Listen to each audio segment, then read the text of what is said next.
Avtomobilə əyləşdikdən sonra ilk işimiz yerimizi düzgün tənzimləmək olur. Yerimizi necə tənzimləməli olduğumuzu izah etmişəm sənə, düzdürmü? İndi düzgün mövqe nədir bəs? Ayağımızı qoyaq əyləc pedalının üzərinə. Bax, sükanın altı ilə dizin arasında olan məsafəyə bax qızım. Görsən, çoxdur. Belə olan təqdirdə əyləc pedalını axıra kimi bas. Görsən, çətinlik çəkirsən, ayağın çatmır, burax əyləc pedalını və pedalı barmağın ucu ilə deyil, pəncə hissəmizlə basırıq. Demək ki, yerimiz düzgün tənzimlənməzsə, ayağımız pedala çatmayacaq, düzdürmü? Buyur, indi oturacağı irəliyə doğru çək. Bir qədər də. Təxminən 4 barmaq dizimizlə yox, sükanın altı arasında, bəli. Yaxşıdır? Ayağımızı pedala qoymuşuq. Basaq indi axıra kimi.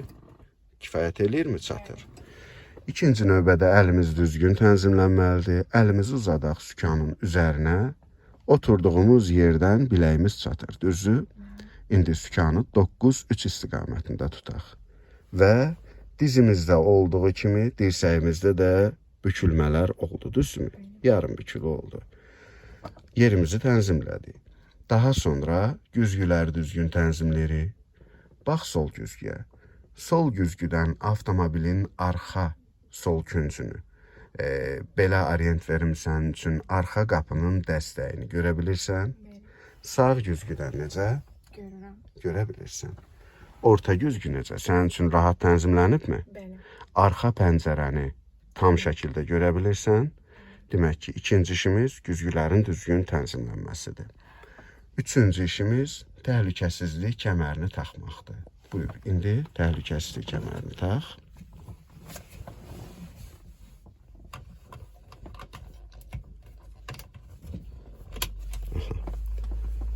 Əyləş rahat. Bir qədər qarşıya irəliyə əyil. Geriyə çəkil. Əyil. Geriyə çəkil. Sağa çevril. Ora soldu. Sola çevril. Əyləş rahat. Hiss eləyirsənmi ki, kəmər səni biraz narahat eləyir boğazına ayhağı? Bəli. Deməli, kəmərin də düzgün tənzimlənməsi var qızım. Çoxumuz bunu bilmirik və yaxud da bilirik, izah eləmirik. Bu bizə əziyyət verir. Bax, çevril sola. Görsənmi? Bax, burada yazı var. Pul yazılıb, düzdürmü? 2 dənə lı var bu arada. Ola bilsin ki, bu düymə böyürdən basılan olsun və yaxud da bu şəkildə basılan olsun. Bizdə bu basılmır, çəkilir. Bax, bu şəkildə çəkildi.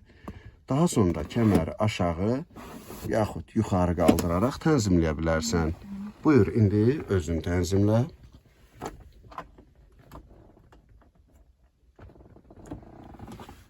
Özünə tərəf çək. Çəkili vəziyyətdə aşağı yaxud da yuxarı. Aha. İndi əyləş. Görsənmi? İndi daha sənin üçün uyğun oldu. Kəmərin üst qismi döş qəfəsimizi qoruyur. Alt qismi isə qarın boşluğumuzu. İndi isə avtomobilimizi işə salırıq. Avtomobilin işə düşməsi neçə mərhələdən ibarət idi? 3 mərhələdən.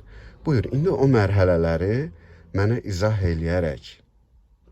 Buyur, çevir.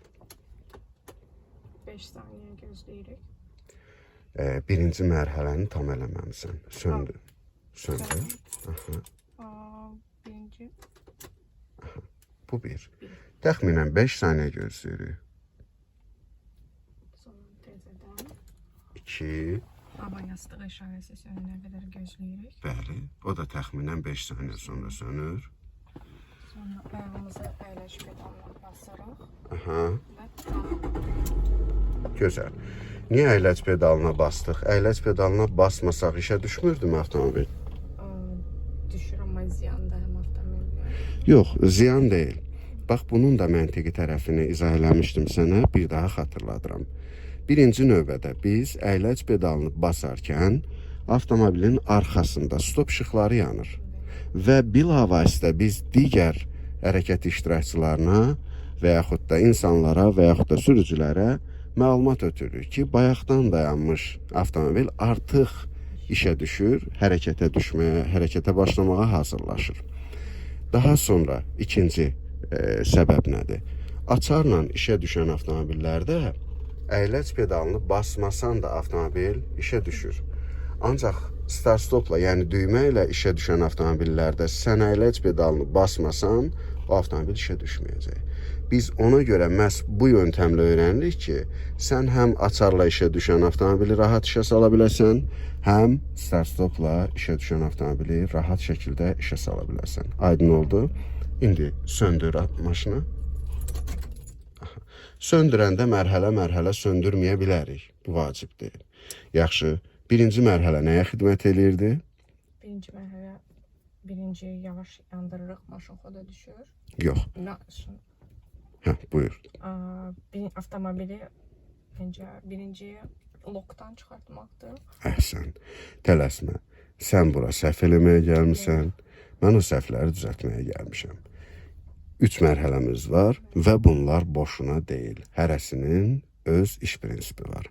Birinci mərhələ sükanın kiliddən çıxmasına xidmət edir. Tək sükanın deyil, eləcə də açar yuvasının, yəni kilidin, zamokun və sürətlər qutusunun. Bunların kiliddən çıxmasına xidmət edir. Açarı çıxart. Açarı çıxartdıqdan sonra bilərəkdən və yaxud da bilməyərəkdən sükanı çevir. Çevir, biraz da çevir. Çətin olsa da çevir. Aha. Bunu bilərəkdən və yaxud da bilməyərəkdən eləyirik. Sükan düşdü kilidə. İndi açarı sal yuvasına. Bax gör xöddəyə biləcəksən. Açar burulmur. Sükanı çevir. Sükan çevrilmir. Bir cəhd elə görüm. Nəyəsə keçirmək olur? Olmur. Bax, birinci mərhələ məhz bu sistemin kiliddən çıxmasına xidmət edir. Bunun üçün sükanı yoxlayırıq. Sükanın bir balaca lüftü olmalıdır. Yəni, ya sola, ya sağa bir balaca getməlidir. Sola gedir, bax gör. Sağa necə? Aha, bir balaca gedir. İndi sükanı hansı tərəfə gedirsə, o tərəfə çevirib, elə vəziyyətdə də saxlayırıq bir əlimizlə. Aha, bir əlimi, o çətin olacaq sənə. Bax, qulaq as. Sol əlivi bura qoy, içərdən. Aha, biraz buradan tut. Özün bir qədər yaxınlaş ki, gücün çatsın. Çevirəndən sonra dirsəyinlə buraya aslanarsan. Bura yox, burada səs siqnalı var. Biraz da əlvi aşağıdan tut. Çevir. İki əlindən çevir. Sonra bir oraya yox. Bax. Aha. Yox, tam çevir qızım. Aha. Dirsəyinlə bas üstündən ki, əlindən qaç. Yox, oradan yox. Ha, qaçmasın. Yaxşı. İndi bir əlindən açarı vur. Bırax indi. Açıldı mı sükan kiliddən? Bunu çətin işdir. Bilirəm, biraz ağırdır qadın üçün. Amma mənim bir tələbəm var idi. Baş ağrısı olmasın. Onun başına bu iş gəlmişdi.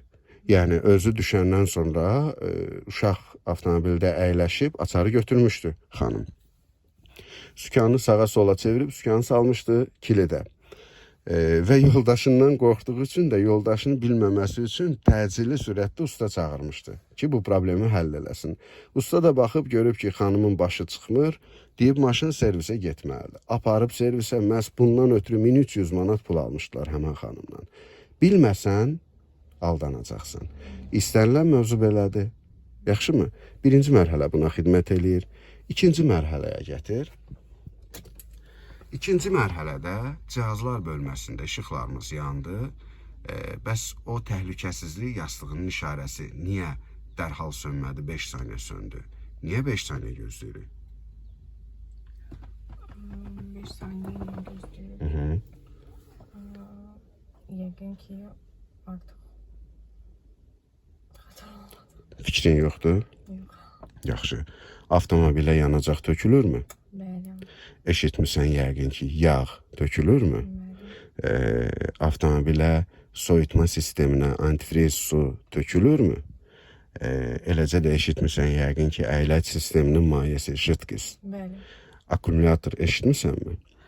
Avtomobilin ən qədər detalları var və bu detalların hərəsi bir şeylə işləyir. Misal üçün, yağla işləyən yağ payını götürür, su ilə işləyən su payını götürür, yanacaqla işləyən yanacaq payını götürür. Biz məhz bu detalların lazım olan enerji payını götürə bilməsi üçün 5 saniyə gözləyirik. O səbəbdən dolayı buradakı işarə ki var, bu dərhal sönmür, 5 saniyə sonra sönür. Aydın oldu? Və hər şeyin 3-cü mərhələdə əyləci basırıq və avtomobili işə salırıq. Və hər şeyin rəfiqə niyəsini, səbəbini anlamağa çalış. Anlamırsansa soruş. Əgər səbəbini bilsən, o sənin yadından çıxmayacaq. Səbəbini bilmədən, kör təbii şəkildə əzbərçilik eləsən, o sənin yadından çıxacaq. Aydın oldu?